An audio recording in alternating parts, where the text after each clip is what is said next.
Lubang Island, the Philippines. March 1974. A man steps through the jungle undergrowth with the practiced silence of someone who has done this 10,000 times before.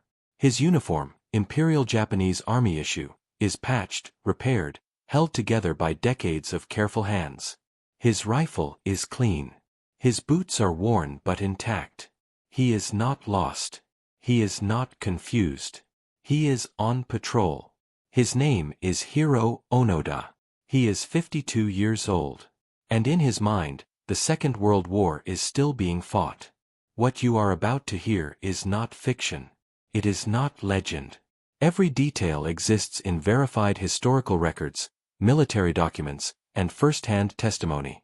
And yet, by the time this story ends, you may find yourself struggling to believe that any of it was real. Because here is the fact at the center of everything. The war Hiroo Onoda was fighting had ended nearly 3 decades earlier. World War II concluded on September 2, 1945. Hiroo Onoda did not stop fighting until March 9, 1974. 29 years, 6 months, and 7 days after the guns went silent across the Pacific. This man was still pulling triggers in a jungle that the rest of the world had long since forgotten about. The question is not whether this happened. The records are unambiguous. The question, the one that historians, psychologists, and military scholars have wrestled with ever since, is how. How does a man fight a war alone for nearly 30 years? And what, exactly, does that do to a human being? In early 1974, a young Japanese adventurer named Norio Suzuki arrived on Lubang Island with what many considered an eccentric, perhaps even reckless, goal. He wanted to find Hiroo Onoda. By that point, Onoda had been officially declared dead by the Japanese government. The year was 1959. 14 years after the war, with no confirmed sightings and no contact, the authorities had closed the file. Hiroo Onoda, Imperial Army intelligence officer, was presumed to have perished somewhere in the Philippine jungle. But Suzuki had read the local reports. The ambushes. The stolen supplies. The occasional gunfire echoing through the hills of Lubang. He believed Onoda was still out there. And in February 1974, he found him. According to accounts recorded shortly after the encounter, Onoda was polite, careful. He spoke clearly and with military precision. But he would not lay down his arms. He was still a soldier. He was still under orders. And until those orders were officially rescinded by a superior officer, he would continue to fight. Suzuki returned to Japan with photographs. The images sent a shock through the country. The man they had buried in memory was alive. And he was still at war. In the weeks that followed, Japanese officials scrambled to respond. There were questions that nobody quite knew how to answer. What do you say to a man who missed 30 years of history? How do you explain to a soldier, a man trained to the point of absolute conviction, that the cause he sacrificed everything for had collapsed before he turned 30? And perhaps most unsettling of all, what had Hiroo Onoda been doing in that jungle for nearly 3 decades? To understand the answer, you have to go back to the beginning. Not to 1974, but to a village in Japan, in 1922, and the boy who would one day become the last soldier of the Second World War. Hiroo Onoda was born on March 19, 1922, in Kamekawa, a small village in Wakayama Prefecture, Japan. He grew up in a Japan that was, in many ways, defined by its relationship with military discipline. The Meiji and Taisho eras had reshaped Japanese society around concepts of national loyalty, honor, and sacrifice. These were not abstract ideas taught only in schools. They were woven into the texture of daily life, into family structure, community values, the way fathers spoke to sons. Onoda was, by historical accounts, a serious and diligent young man. He studied Chinese in school, showing particular aptitude for languages and careful observation, qualities that would later define his military career.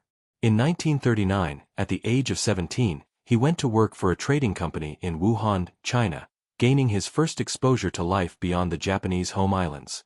But 1941 changed everything. When Japan entered World War II following the attack on Pearl Harbor in December of that year, Onoda, like hundreds of thousands of young men across the country, was swept into the machinery of total war. He was drafted into the Imperial Japanese Army in 1942. He was 20 years old.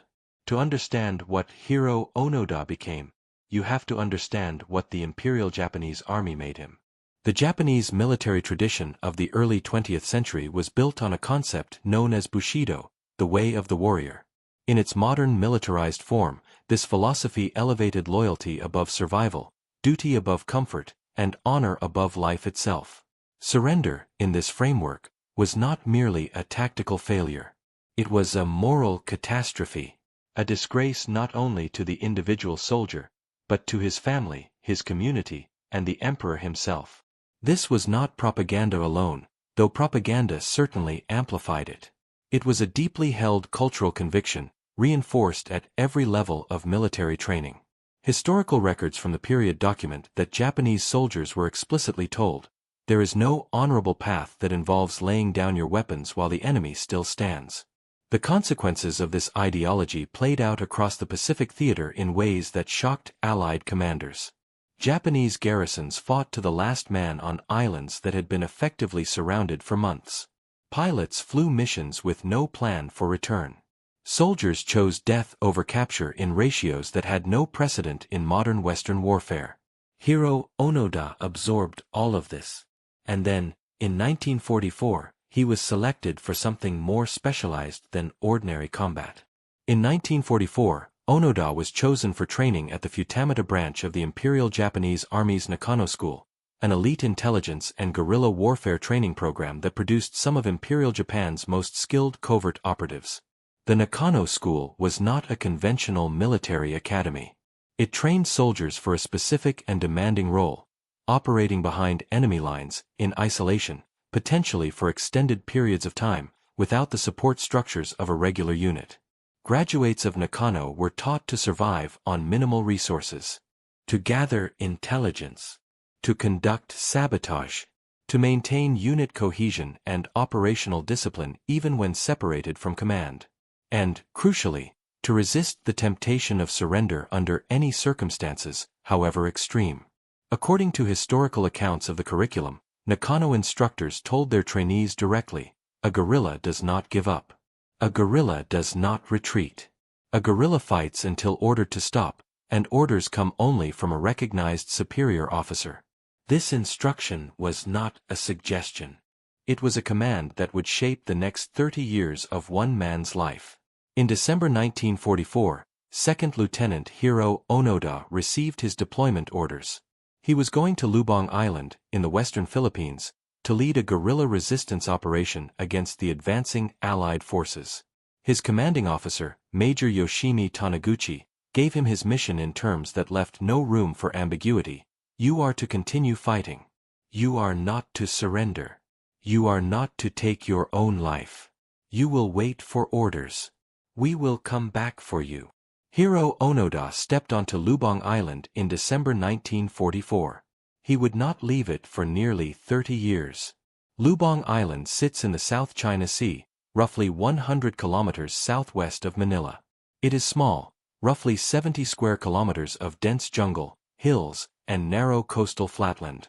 In late 1944, it was a strategically significant position. Allied forces were advancing through the Philippines, and Lubang, with its small airstrip and harbor, had value as a waypoint and supply depot. Onoda arrived on the island with a small unit and a clear directive: slow the Allied advance, disrupt supply lines, and hold the position until Japanese forces could regroup and counterattack. But the counterattack never came. By February 1945, Allied forces had effectively secured Lubang. The Japanese garrison, outgunned and outmaneuvered, was overrun. Most of the Japanese soldiers on the island were killed or captured. Onoda's unit scattered into the jungle. He was left with 3 men, Private Yuichi Akatsu, Private First Class Kinshichi Kozuka, and Corporal Shoichi Shimada. 4 soldiers, dense jungle, and orders that had not changed. On August 15, 1945, Emperor Hirohito broadcast his surrender announcement over Japanese radio. On September 2, 1945, Japanese officials signed the formal instrument of surrender aboard the USS Missouri in Tokyo Bay. The Second World War was over. On Lubang Island, Hiroo Onoda heard none of it. In the weeks and months that followed the Japanese surrender, Allied aircraft flew over the Philippine Islands dropping leaflets. The leaflets announced the end of the war.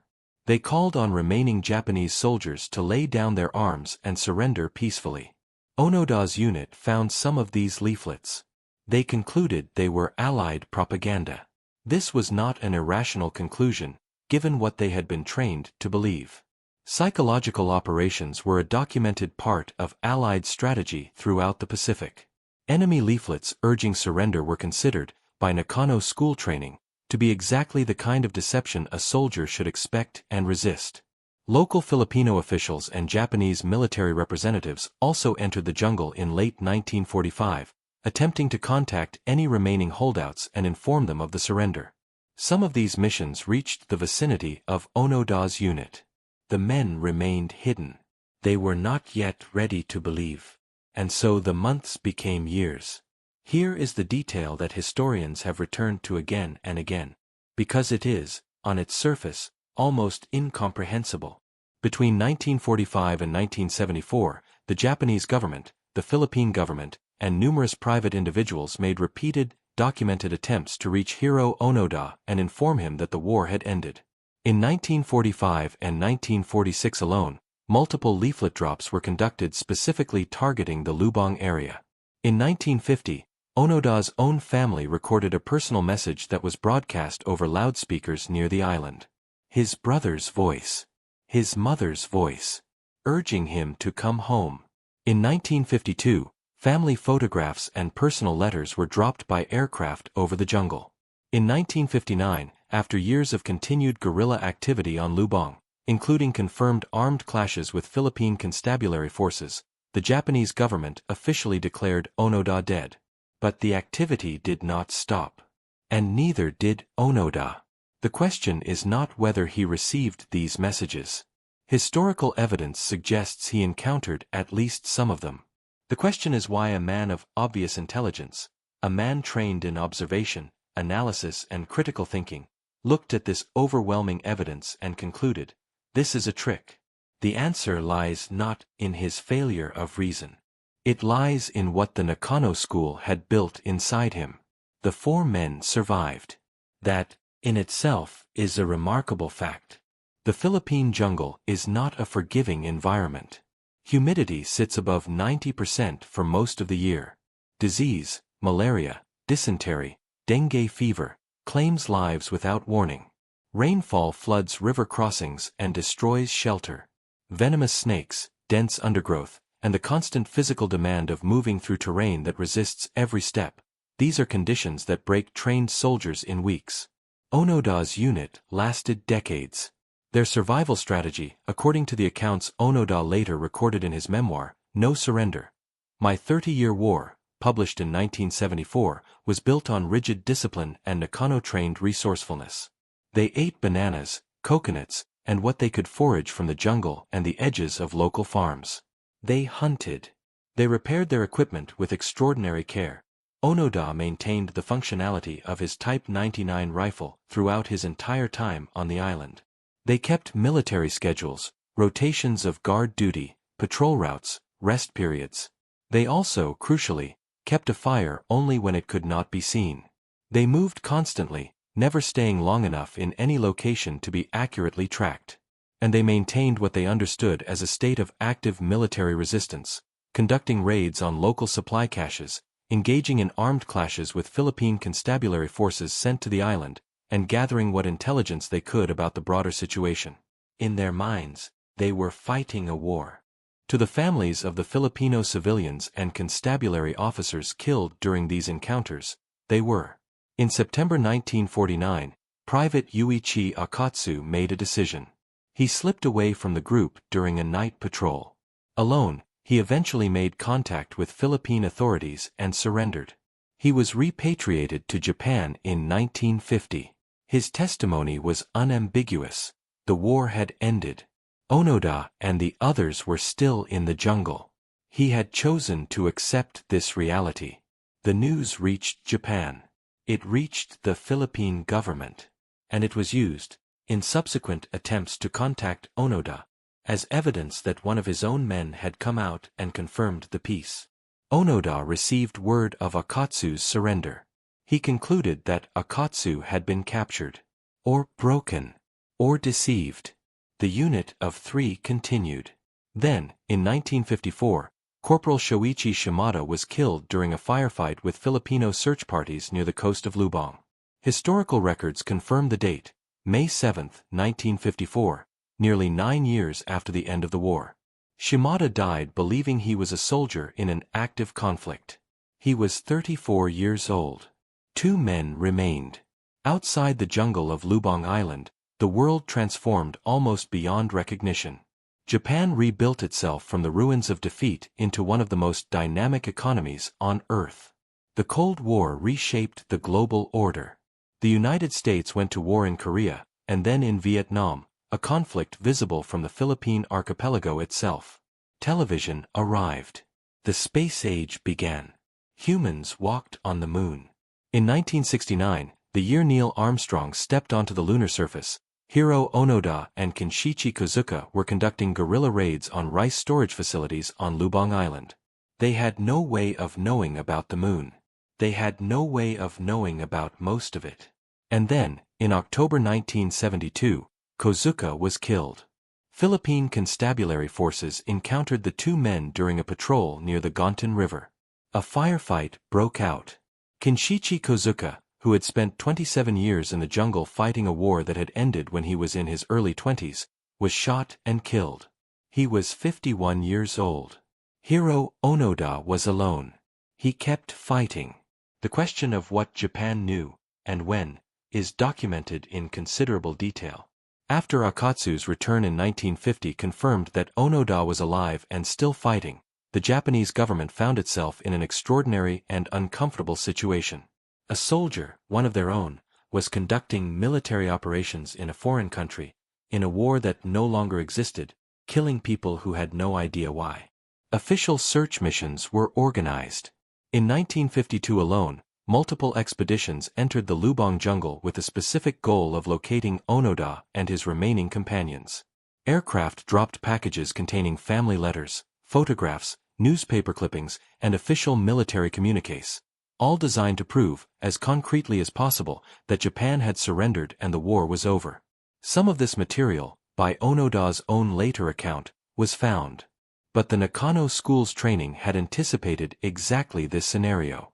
Covert operatives were taught that the enemy would use every available psychological tool, including forged documents, false broadcasts, fabricated family communications, to break the resistance of isolated fighters. The more convincing the deception appeared, the more carefully a soldier should treat it as exactly that, a deception. Onoda held the photographs of his family in his hands, and remained in the jungle.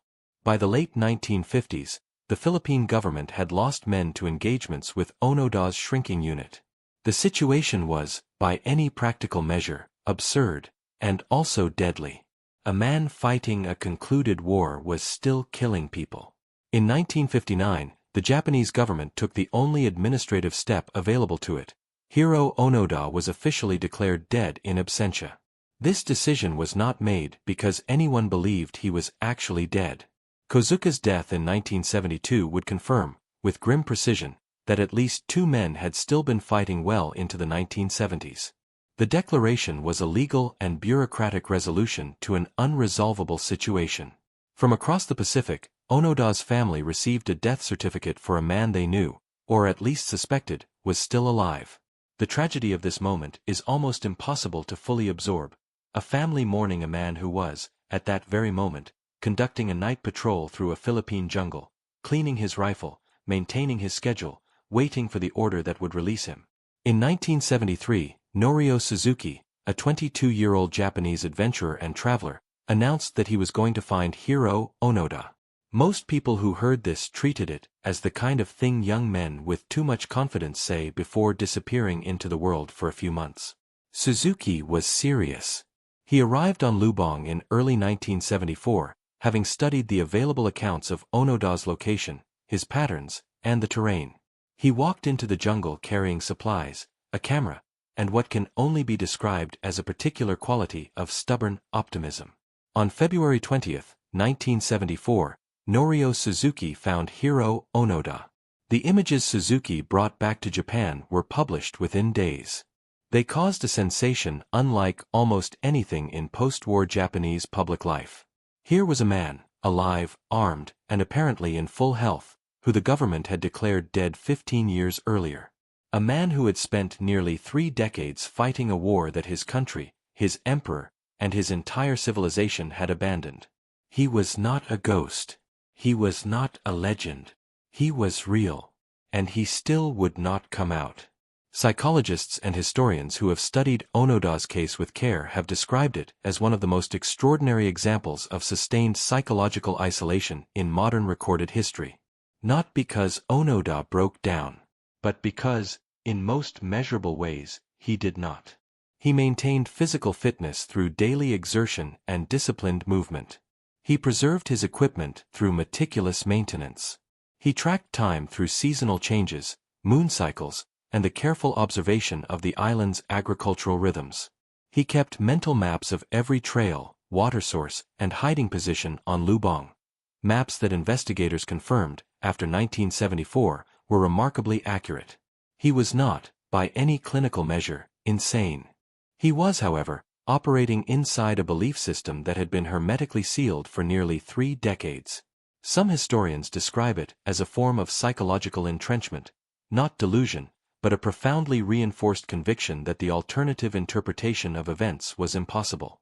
Every piece of evidence that could support the idea that the war had ended was processed through a filter that identified it as enemy deception. The filter, built by the Nakano school and sustained by extraordinary discipline, did not degrade over time. If anything, it hardened.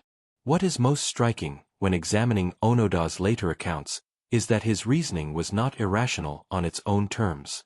Consider the evidence as he experienced it. He had been given explicit orders by a superior officer: fight until ordered to stop. Those orders had not been rescinded by anyone with the authority to rescind them. He had been trained to expect precisely the kind of campaign being waged against him: leaflets, family messages, reports of surrender, as standard psychological warfare tactics. The men of his own unit who had surrendered or been captured, Akatsu in 1950, Shimada killed in 1954, Kozuka killed in 1972, confirmed for him that the enemy was actively hunting them. If the war were truly over, why would Philippine forces continue to send armed patrols into the jungle?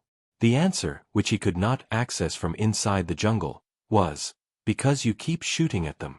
But from Onoda's position, the logic held. A man who surrenders under false pretenses is not a hero, he is a failure. A man who holds his position, follows his orders, and waits for proper release is the only kind of soldier worth being. He was not wrong by the values his entire civilization had given him. He was simply, catastrophically, isolated from the information that would have changed those values. In his memoir, Onoda describes his understanding of the situation during the later years of his jungle vigil with a clarity that is, in its own way, haunting. He believed that Japan was engaged in a prolonged, strategic withdrawal, that the apparent defeat of 1945 was a tactical maneuver, a momentary retreat designed to regroup for a larger counteroffensive. He believed that the Philippines remained a contested theater of war, and that his mission, to maintain a resistance presence and harass enemy forces, was still operationally meaningful. He tracked what he could observe: the increasing traffic of vehicles on island roads, the modernization of local infrastructure, the changing clothing and technology visible among the Filipino population. These changes, he interpreted through his existing framework. The enemy was consolidating. The war was entering a new phase. That the cars were civilian. That the children playing near the roads were living in a country at peace. That the modernization he observed was reconstruction, not occupation. These interpretations were available to him. But they required trusting a framework he had been explicitly trained to reject. He did not reject his training. He was, in the truest possible sense, the soldier the Nakano School had created. After Norio Suzuki returned to Japan with his photographs and his account of meeting Onoda, the Japanese government understood what had to be done. Hiroo Onoda had stated clearly, in his conversation with Suzuki, that he would not surrender. He would not accept that the war was over. Not unless the order came from a superior officer with the authority to give it. There was, in principle, only one man who could give that order. Major Yoshimi Taniguchi, the commanding officer who had given Hiroo Onoda his mission on Lubang Island in December 1944, was still alive. He was 72 years old. He had left the military decades earlier and was working as a bookseller in Japan. The Japanese government located him and explained the situation. Major Taniguchi agreed to travel to the Philippines. On March 9, 1974, he arrived on Lubang Island. Norio Suzuki guided a delegation into the jungle, following the pathways and signals he had learned during his earlier encounter with Onoda, until they reached the location where the last soldier of World War II was waiting.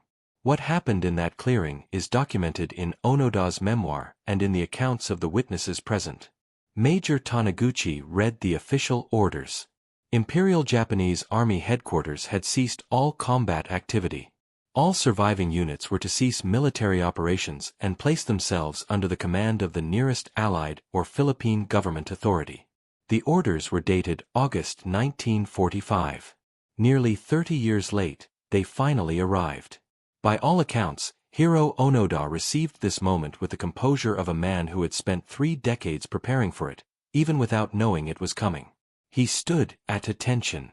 He listened. And then, according to witnesses, something shifted in his expression. Not collapse. Not relief, exactly. Something harder to name. The photographs from that moment show a man in transition between 2 entirely different understandings of his own life. He removed his pack. He unloaded his rifle, the same Arisaka Type 99 he had maintained through nearly 30 years of jungle survival. He laid his dagger on the ground beside it. According to his own later account, his first thought in that moment was not of himself. It was of Shimada, of Kozuka, the men who had died fighting a war that was already over. He wept. On March 11, 1974, Hiroo Onoda formally surrendered to Philippine President Ferdinand Marcos in a ceremony on Lubang Island. He was wearing his original uniform, pressed and maintained, as well as 3 decades of jungle conditions permitted. He carried his rifle, his ammunition, his dagger, and a hand grenade that still functioned. Philippine President Marcos, in a gesture widely noted by historians, pardoned Onoda immediately for the killings committed during his 30 years of guerrilla activity. The deaths of an estimated 30 Filipino civilians and constabulary officers were acknowledged, but the extraordinary circumstances of Onoda's actions were accepted as the basis for clemency. The decision was not without controversy. Families of those killed had no formal recourse. The pardoning of a man who had killed their relatives, even a man acting under a genuine, if catastrophically misplaced, sense of duty, was not a painless outcome. It simply was the outcome. When Hiroo Onoda stepped back into the world, he was 52 years old. He had entered the jungle as a 22-year-old second lieutenant. 30 years had passed. The man who walked out was the same man who had walked in almost every way that mattered. And that was perhaps the most extraordinary part of all. Japan in March 1974 was almost unrecognizable from the country Hiroo Onoda had last known in 1944. The nation that had sent him to Lubang Island had been an empire, militarized, expansionist, and convinced of its divine right to dominate the Pacific. That Japan had been obliterated, not merely in defeat, but in the atomic detonations over Hiroshima and Nagasaki, in the firebombing of Tokyo, in the dismantling of the imperial institutions he had sworn to serve. The Japan he returned to was a liberal democracy with the world's second-largest economy. American pop culture mingled with traditional ceremony on the same city streets. The emperor still existed, but his role had been constitutionally redefined as symbolic. The military that had made Hiroo Onoda was illegal. He received a hero's welcome anyway. The Japanese public, or at least a significant portion of it, greeted his return with a mixture of admiration, sympathy, and something approaching awe.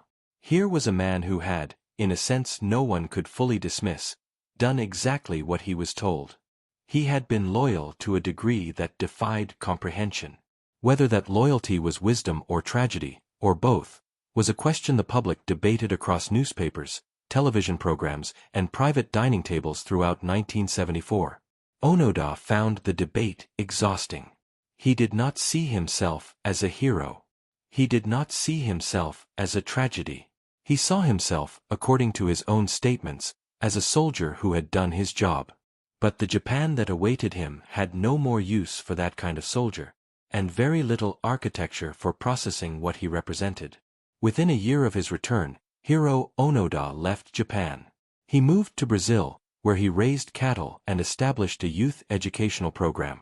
In the decades that followed, Hiroo Onoda became one of the most analyzed figures of 20th-century military history. His story has been interpreted through nearly every available lens.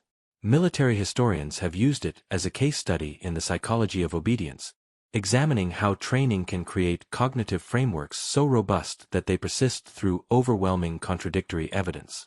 The Nakano school model, in particular, has been studied as an example of extreme belief conditioning. Psychologists have approached his case as a window into survival psychology, examining how extreme long-term isolation affects identity, reasoning, and the relationship between external reality and internal conviction. Some cultural critics, particularly within Japan, have used Onoda's story as a vehicle for examining the costs of the imperial military ideology, arguing that the same value system that produced a man capable of surviving 30 years in a jungle also produced a man incapable of questioning the orders that put him there.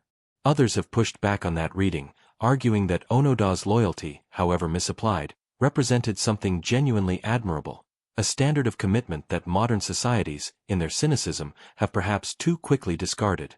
Onoda himself, in interviews and in his memoir, largely refused to be conscripted into either camp. He had done what he was trained to do. He mourned the men who died beside him.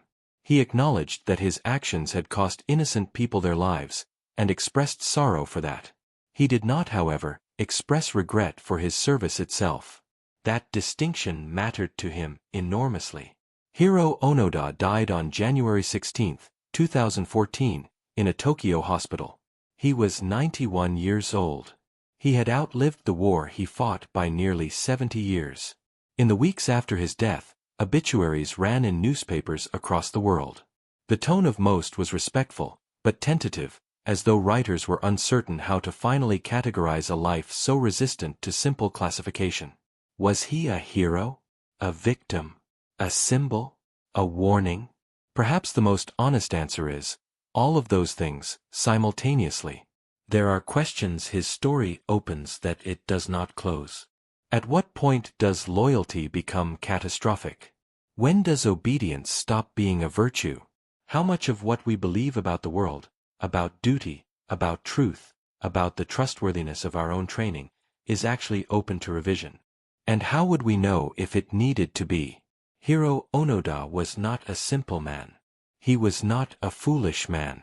He was not a broken man. He was a man who received an instruction, held it with absolute fidelity, and waited, through 30 years of rain and jungle and loneliness and the deaths of his companions, for someone with the right authority to tell him the world had changed. The world had changed. It always does. The tragedy, and perhaps the most important lesson buried in the jungle of Lubang Island, is that the information needed to recognize that change was available to him, almost from the beginning. He simply had no framework for trusting it.